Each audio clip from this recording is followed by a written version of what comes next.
In her world, poetry and music hold equal sway. Shh. Listen carefully. Wait. Shh. Listen carefully. To fly is not to flee, but to journey towards the dreams where the hopes will set us free from doubts and fears deep within. Let the sunrise gild our wings, let the twilight soothe our skin. In the sky we're forever free. Follow the song to find her.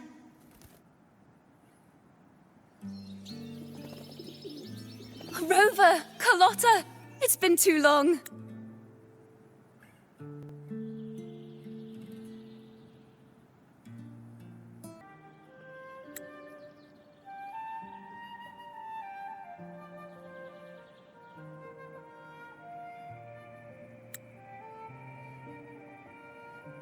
You really must adore that song. I remember hearing you sing it when I was little.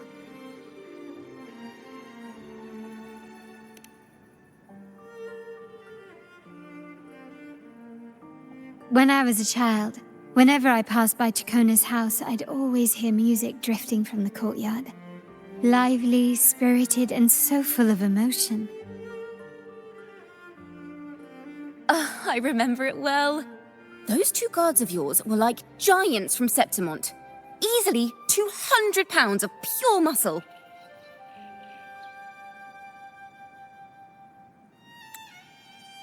Back then, Ciaccona's family conducted the Order's choir.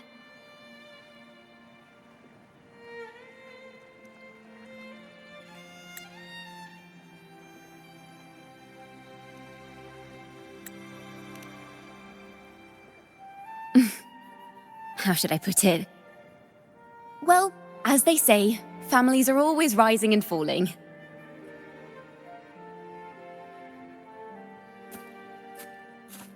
But a song is a song, whether sung in a grand hall or beneath the open sky.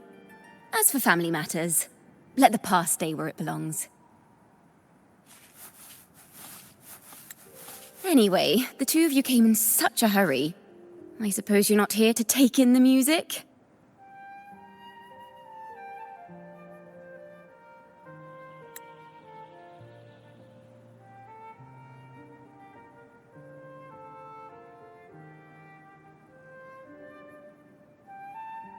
Oh, so you eavesdropped on a man rambling on in C3 Sharp, and then, poof, out pops a monster.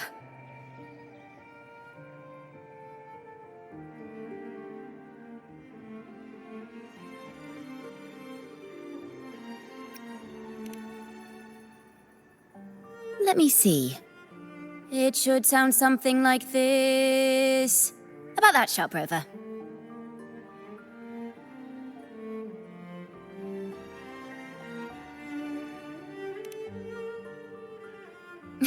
I know, right? We should suggest to Miss Margarita that she add new signage. Sing with civility. It starts with us.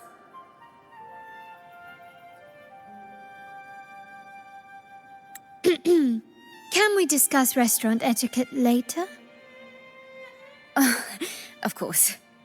But I still need to know what kind of music could possibly have the power to conjure up those monsters of yours.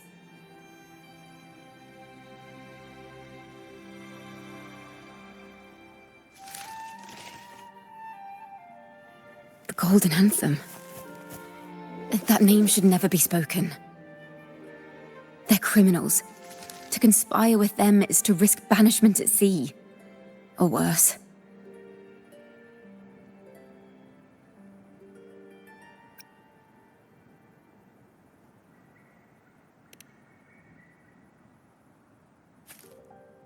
Don't worry.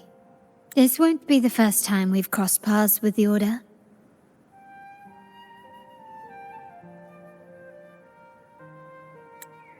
Fine. From what you've told me, the composers of this poem cursed Rinascita, spelling the fall of Raguna. When the poem is played, some type of horror appears.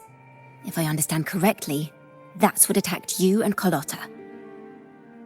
If you ask me, this story is a right load of codswallop. I don't believe a simple little poem could curse Renacita.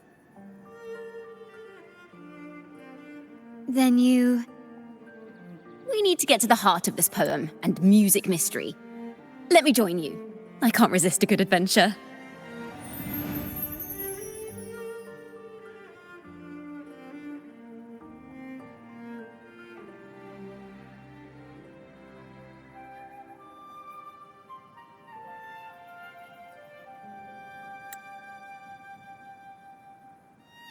I'll help you find the link between the music and those daemons.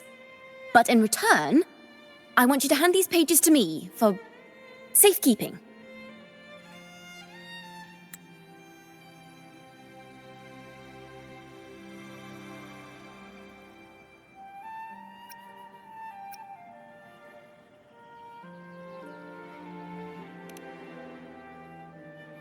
Then we have a deal.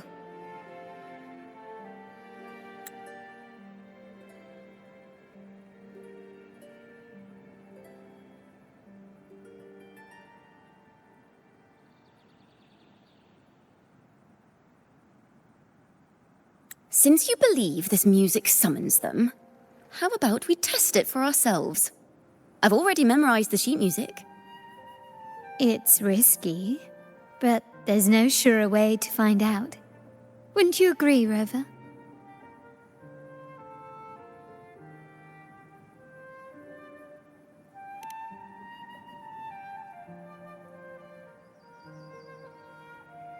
The final work of poets banished to distant seas and condemned to death.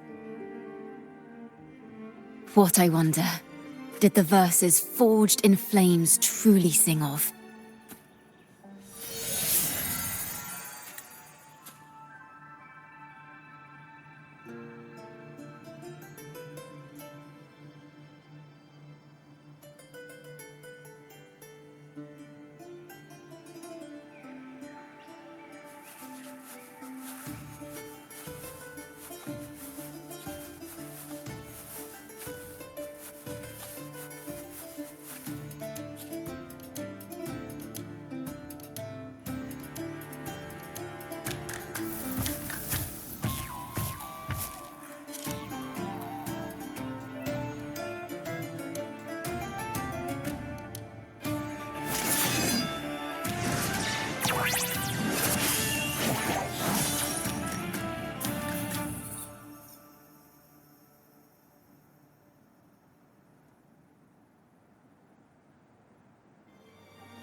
They are just like the ones that attacked us in the restaurant.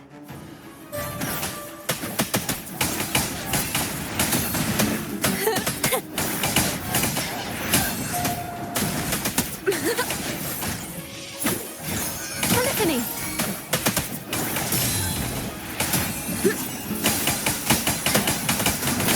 Ta-da! A a perfect chord. Now presenting a poem of finale.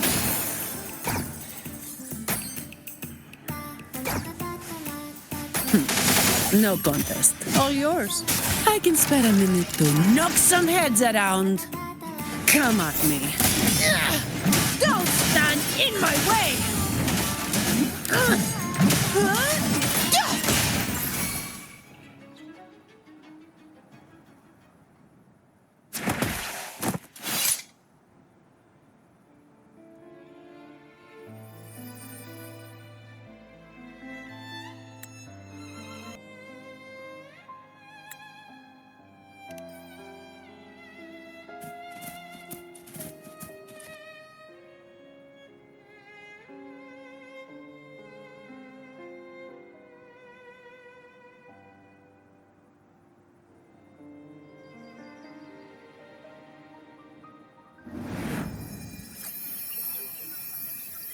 They burn in despair, resentful of the Order's verdict, till their last breath.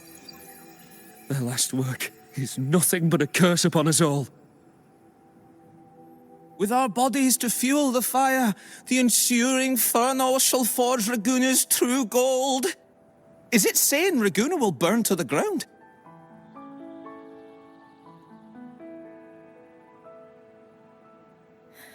They wanted their resentment to echo through the streets. Just by reading this, I can almost see their terrifying faces in the fire.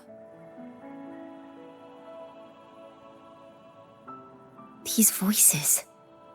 They're people of Raguna, aren't they? I think I heard Mr. C3 Sharp in the mix. If the poet's resentful souls gave birth to daemons, then shouldn't they sound like the poets themselves? Those voices were just people who read or heard their work. Perhaps the voices themselves are what causes the daemons to manifest. In the legends, daemons are born of death and curses. But what we've seen isn't like that, no. They're more like horrors created from people's words and imagination. Of course, I'm just speculating. The voices were somewhat muddled. Perhaps I can refine the melody. This time, we need to listen harder.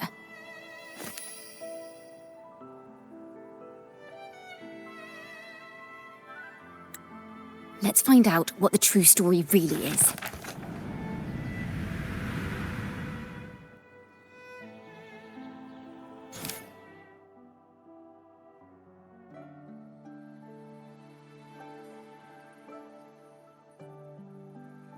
This is a realm created from melodies. Music can transcend space and time to bring memories and stories to life.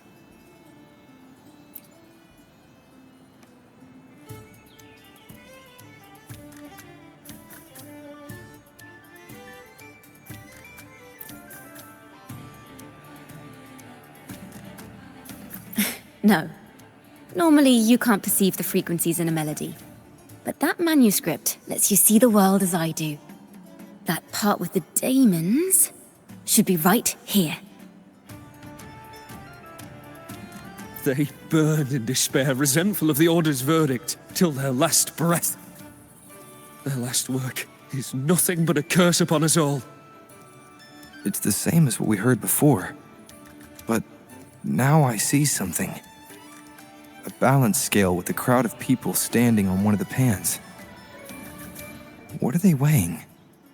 The two sides of the scale represent differing perspectives. Once a work is made public, its meaning no longer belongs to its creator alone, but is shaped by the interpretations of its readers. Perhaps it was a simple poem at first, nothing more. But then that article claimed it was a curse upon Raguna. Given that members of the Golden Anthem were banished on the Pilgrim's Sail and died in a fire, the notion quickly took hold. No one knew exactly what happened, so they filled in the gaps with their imaginations. With motive and a complete story. Perhaps that's all it took for a lie to become the truth. Each time someone plays their last work, it summons daemons. This is the Golden Anthem's revenge and curse upon Raguna. But still, words and imagination alone cannot bring something into existence. Yes, someone must have used them to create the daemons. What if the mastermind pulling the strings from the shadows is the author of that article? Daemons are bound to their creator, so it might not be a coincidence you felt them target you at the restaurant. There could be a connection between you and this mastermind. Or perhaps they have their own reasons for wanting to see you silenced.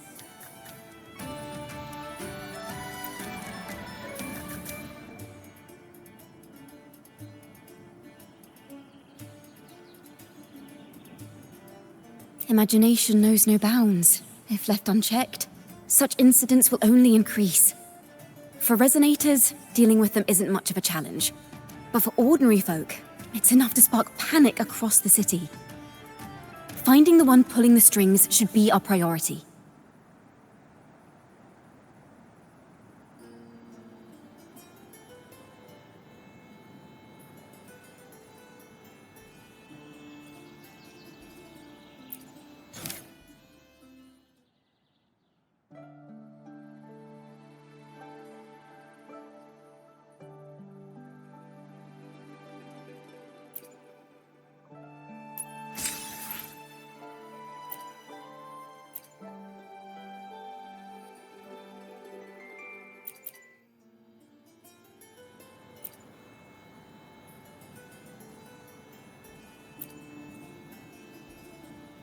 If the daemons are born from the public's imagination, then things will shift once we catch whoever is responsible for starting this in the first place.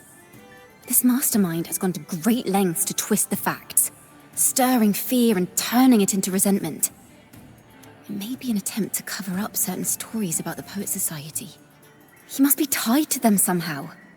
If we can learn more about the Golden Anthem, we might be one step closer to catching him.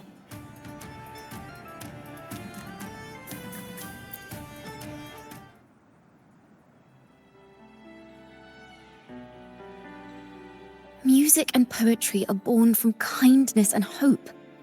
Yet now they've been twisted to create these monstrosities. Whoever is behind this won't just sit back and watch. The thought of confronting them is already inspiring me to write a ballad. What should I call it? What instruments would fit? Our enemy hides in the dark, while we remain in the light. If that's the case, we need to split up. With your tenacity and Ciaccona's expertise, we will uncover the truth. Someone has pointed a gun at Cat's Eye. Someone ought to pull back the curtain and expose them. The family has its ways. Tracing the article's source and finding this mastermind won't be a problem. If we find melodies connected to the Poets Society, I can bring... I've got it, Rover! I know a place where they've definitely left their mark. Let's go. Onward to new melodies!